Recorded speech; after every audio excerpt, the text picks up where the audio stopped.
Hello students. तो आज के इस वीडियो में आपका स्वागत है। आज हम चर्चा करेंगे यूपी बोर्ड क्लास 12th के लिए प्रोज से lesson first a girl with A basket, और जिसका हिंदी रूपांतरण आज इस वीडियो में मैं करूंगा। और इस पाठ को लिखने वाले जो लेखक हैं, जिनका नाम विलियम सी डगलस है। यहाँ पर लिखा है विलियम सी डगलस। तो विलियम सी डगलस का पूरा नाम जो होगा, सी मीन्स होता है कैंपबेल, तो आप कह सकते हैं कि विलियम कैंपबेल डगलस इनका पूरा नाम था। और जिनका जन्म 1898 ईस्वी में हुआ, और जबकि इनकी मृत्यु 1980 ईस्वी में हुआ था।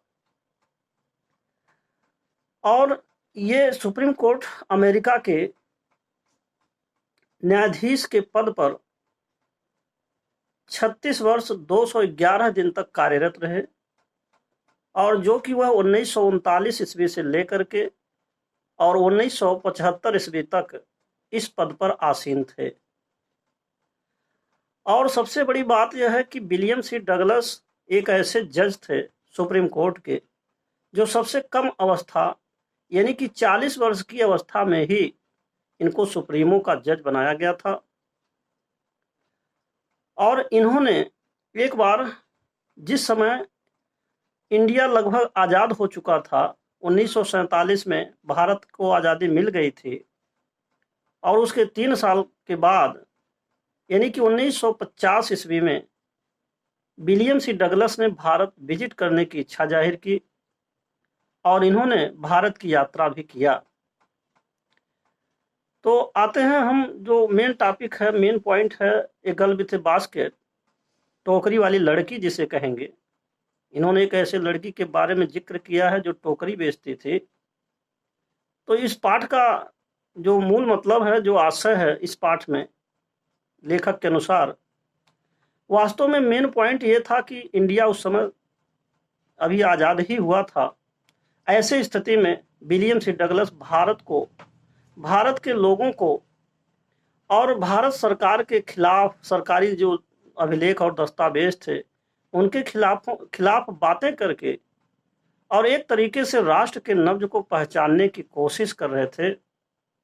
यही मूल मोटिव था विलियम सी डगलस का। तो लेकिन होता क्या है, परिणाम कुछ अलग निकलता है। जैसा विलियम सी डगलस ने सोचा था, सचमुच में ऐसा नहीं हुआ, बल्कि उन्हें कुछ ऐसी सबक मिली कि वह एक छोटी सी लड़की जो 9 वर्ष की थी, उस लड़की के द्वारा इनको कुछ ऐसा ज्ञान हुआ, कुछ ऐसा आभास हुआ कि यही कारण था जिसके वजह से इन्होंने पंडित जवाहरलाल नेहरू से यह बात कह डाला कि यही एकमात्र वजह है, कारण है, जिसके वजह से मुझे भारत बहुत पसंद आने लगा। कि भाई कुछ भी हो, लेकिन भारतीय लोगों में अपने प्रति स्वतंत्रता और आज़ादी का, और साथ ही साथ अपने स्वाभिमान का बड़ा ख्याल है। तो इस तरह का ये अध्याय है। तो आइए अब शुरू करते हैं अध्याय के बारे में। A girl with A basket, जो टेक्स्ट बुक है। I had left new Delhi for the Himalayas. मैं हिमालय के लिए नई दिल्ली छोड़ चुका था, अर्थात नई दिल्ली को छोड़कर हिमालय के लिए रवाना हो गया था। I was going as far as Bareilly by train, और जहाँ तक सवाल बरेली का है, तो बरेली तक मैं ट्रेन से गया था। And then by Ranikhet, and then by car to Ranikhet, और इसके बाद मैं कार से रानीखेत तक कार से गया। An old British army hill station located on a 6,000 foot rise opposite a 120 mile stretch of snow capped Himalayas. तो लेखक कहता है कि एक बहुत ही पुरानी, an old British army hill station, एक बहुत ही पुरानी अंग्रेजों की पहाड़ी जो हिल स्टेशन, पहाड़ी छावनी थी, लोकेटेड माने स्थित थे, ऑन ए 6,000 फुट, लगभग 6,000 की फीट की ऊंचाई पर, rise opposite a 120 mile stretch of snow capped Himalaya, जो हिमालय पर्वत है जो बर्फ से लगभग 120 मील की विस्तार से बर्फ से ढका हुआ है, ठीक उसके सामने पुराने अंग्रेजों की एक पहाड़ी छावनी, बहुत ही पुरानी पहाड़ी छावनी अंग्रेजों के द्वारा जो बनाई गई थी वो स्थित थे, और जबकि वह 6,000 फुट की ऊंचाई पर था। द ट्रेन वॉज स्लो, गाड़ी बहुत धीमे धीमे चल रही थी, and it stopped at all the way stations, और यह जितने भी रास्ते में स्टेशंस मिलते थे उन सभी स्टेशनों पर यह रुक रुक करके चलती थी।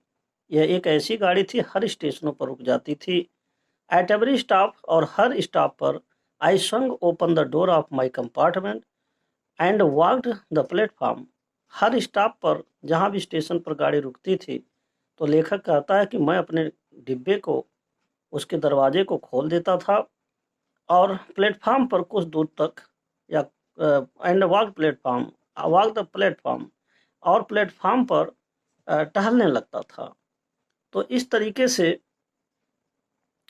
ये आपका पैराग्राफ समाप्त होता है। अब इसके बाद नेक्स्ट है, अब लेखक यहाँ पर प्लेटफॉर्म्स किस तरह के थे और प्लेटफॉर्म पर कौन कौन से लोग थे उनके बारे में वर्णन करता है। The platforms were packed with people. लेखक कहता है कि जो प्लेटफॉर्म थे वह लोगों से खचाखच भरा हुआ था। सिख, मुस्लिम, हिंदूज, सोल्जर्स, जिसमें सिख लोग, मुसलमान लोग, हिंदू लोग, सिपाही लोग, मर्चेंट व्यापारी लोग, प्रीस्ट पुजारी लोग, पोर्टर कुली लोग, बैगर्स माने भिखारी लोग, हाकर्स माने फेरी लगा लगा करके सामान बेचने वाले लोग मौजूद थे। ऑलमोस्ट एवरीवन वाज बेयरफुट, लगभग सभी लोग नंगे पांव के थे। And dressed in loose white garments, और जबकि ढीले ढाले सफ़ेद कपड़े पहने हुए थे। I would ask at least 3 people before I could find one who spoke English well, who could spoke English. तो कम से कम मेरे को 3 लोगों से बातें करनी पड़ती थी, तब जाकर के कोई एक व्यक्ति मिलता था जो अंग्रेजी बोलने में समर्थवान था या अंग्रेजी बोलने की क्षमता रखता था, अंग्रेजी बोल सकता था। We would talk world affairs and, और हम सांसारिक मामलों में बातें करते थे, और every major topic of the news and every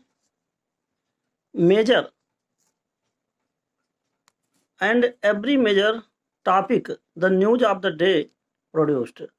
और जो भी उस समय के जो समाचार रहते थे, उस जमाने में जो समाचार छपे रहते थे, तो संसार के मामलों में लेखक कहता है कि मैं सांसारिक मामलों में और जो उस समय के समाचार रहते थे उन टॉपिक के बारे में बातें करता था। और इस तरीके से I was trying to get, और मैं यह जानने की कोशिश कर रहा था, I was trying to get a feel of the pulse of the nation, और राष्ट्र के नब्ज को पहचानने की कोशिश कर रहा था।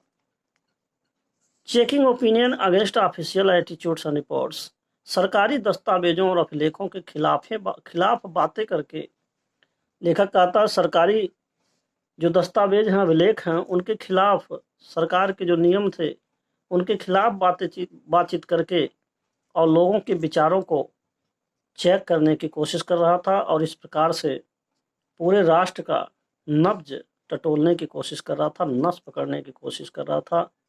तो यहाँ पर ये जो बात इन्होंने कहा है कि कम से कम 2-3 लोगों से बात करता था तब जाके कोई एक मिल पाता था जो अंग्रेजी बढ़िया से बोल सकता था या अंग्रेजी में बातें कर पाता, और अगर कोई मिल जाता तो मैं इस तरीके से बात करता था कि जिसमें ये मालूम हो कि भारतीय लोगों का सरकार के विरुद्ध क्या योजना है, अथवा भारत के लोग अपने सरकार के प्रति संतुष्ट हैं अथवा नहीं हैं। तो इस तरीके से मैं राष्ट्र को टटोल रहा था। तो ये था इनका मनसा। इस पैराग्राफ में साफ साफ स्पष्ट है विलियम सी डगलस भारत के लोगों को चेक करना चाहते थे, और इस तरीके से भड़काऊ बात करके कि जिससे कि अगर कोई भारतीय जनता के अंदर, भारतीय व्यक्ति के अंदर किसी तरह के मनमुटाव होंगे तो सामने आ जाएगा। तो अब आइए देखते हैं नेक्स्ट पैराग्राफ के बारे में। तो इस पैराग्राफ में लेखक ने व्याख्या किया है उन क्षेत्रों के बारे में जिन क्षेत्रों से उन्होंने यात्रा किया था और उनके यात्रा के दौरान जो जिस तरह का उनको सीनरी या दृश्य कह सकते हैं देखने को मिला, तो उसका वर्णन कर रहे हैं। द रूट ले through one of the richest of India's agriculture areas. जिस रास्ते से मैं यात्रा कर रहा था वह भारत के सबसे अधिक समृद्धशाली कृषि क्षेत्रों में से एक था। It was the plain of the upper Ganga river. यह गंगा नदी के ऊपरी हिस्से का मैदान था। 1000 फीट अबव सी लेवल, और समुद्री सतह से लगभग 1000 फीट की ऊंचाई पर यह था। बट ट्रॉपिकल, लेकिन यह एक उष्णकटिबंधीय क्षेत्र था। ट्रॉपिकल यहाँ पर एक शब्द है। ट्रॉपिकल का अभिप्राय होता है some hot and some cold, यानी जहाँ बराबर आप कह सकते हैं कि बराबर हिस्से में गर्मी और बराबर हिस्से में ठंडक पड़ती हो, समान रूप से गर्मी ठंडक पड़ती हो, तो उसे हम ट्रॉपिकल या हिंदी में उष्णकटिबंधीय क्षेत्र कहते हैं। तो यह समुद्री सतह से 1000 फीट की ऊंचाई पर, और जबकि यह उष्णकटिबंधीय क्षेत्र था। The Ganga was brown silt. Ganga भूरे रंग की थी। सोलन विथ फ्लड वाटर्स, और जिसमें बाढ़ के पानी बह रहे थे। It's overflow inundating thousands of acres of rice, और जबकि जो बाढ़ का पानी था यह हजारों एकड़ चावल की फसलों को, धान की फसलों को अपने में डुबोया हुआ था। To the north were jungles, और उत्तरी दिशा की तरफ जंगल थे। Great expanses of grass higher than a man said. इतनी बड़ी बड़ी घासें और बहुत ज़्यादा मात्रा में घासें, और जबकि किसी भी मनुष्य से उसकी लंबाई या उसके सिर से भी ऊंची ऊंची घासें उसमें थीं। And unbroken except for an occasional clump of trees, और कहीं कहीं पर कुछ वृक्षों का झुरमुट भी दिखाई दे रहा था। The home of tigers, elephants, pythons and cobras, और यह बाघों का, हाथियों का, अजगरों का, काले सर्पों का घर था। Everywhere else there was a flat and land running to the horizon, और उस जंगल के बाद का जो हिस्सा था पूरा सपाट मैदान क्षितिज तक दिखाई देता था। But dotted here and there by the sacred banyan tree, और कहीं कहीं पर, यहाँ वहाँ या कहीं कहीं पर कुछ बरगद के वृक्ष, और by rows of pakad trees, और या तो पाकड़ के वृक्ष दिखाई दे रहे थे। Shaped like elms and having thick twisted tongues, और जैसा कि अमेरिका में इन वृक्षों को एल्म कहा जाता है, जिनकी मोटी मोटी शाखाएं और टेढ़ी मेढ़ी शाखाएं होती हैं। जो हिंदुस्तान में, इंडिया में जिसको बरगद कहते हैं, अमेरिका में उसे एल्म कहा जाता है। और जो पाकड़ हैं जिनको यू कहते हैं, यू एंड एल्म, यानी कि बरगद यू होगा और एल्म जो है पाकड़ होंगे। तो यहाँ पर जो है बैनियन कहा जाता है और पाकड़ के ट्रीज हैं। तो वही कह रहे हैं कि मोटी मोटी जिसकी शाखाएं और ऐंठी हुई शाखाएं, मुड़ावदार शाखाएं थीं, और वह कहीं कहीं पर मोटे मोटे वृक्ष, लेखक के कहने का अभिप्राय है उस जो फ्लैट मैदान था उसमें मोटे मोटे वृक्ष कहीं कहीं दिखाई दे रहे थे।